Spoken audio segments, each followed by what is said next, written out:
To friends and family, she was known as Lizzy, a 15-year-old whose smile radiated a room. It was an accident on her way to school that took her life. And now her grandmother wants to know why, a year later, there are no crosswalks still in the area where her granddaughter died. First Coast News' Jeff Vallon joins us live along Alden Road near Sandalwood High School.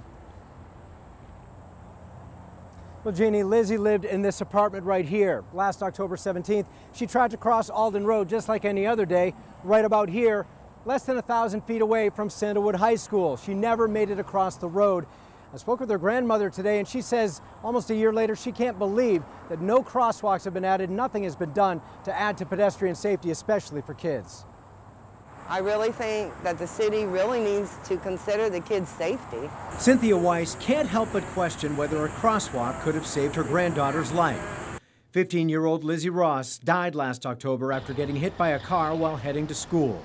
Oh, she was always laughing. Even if she got in trouble, she was laughing. Lizzy loved the color guard and was expected to graduate high school early. For this one, there's a crosswalk all the way down there at the light. But that's at least a quarter mile in the opposite direction, and absolutely no crosswalks exist on any of Sandalwood's perimeter roads or corners.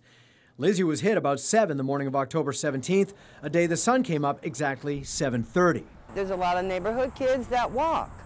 They have crossing guards for the elementary.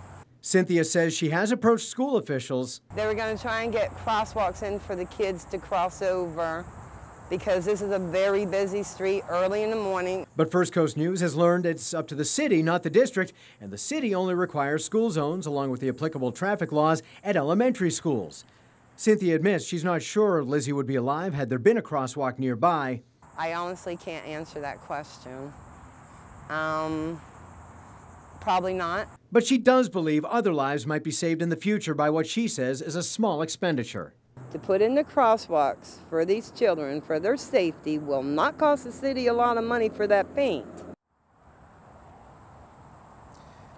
Now, I also spoke with an attorney today who tells me that unless there is some other crime being done, for example, by a driver speeding, DUI, that a driver can't be held criminally liable if there's no crosswalk at a particular location.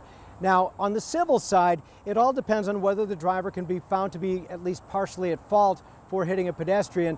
So that means basically that no matter what your age or where you are, if there's no crosswalk, there is no defined legal protection for you wherever you may be crossing the road. Live near Sandalwood High School, Jeff Vallon, First Coast News.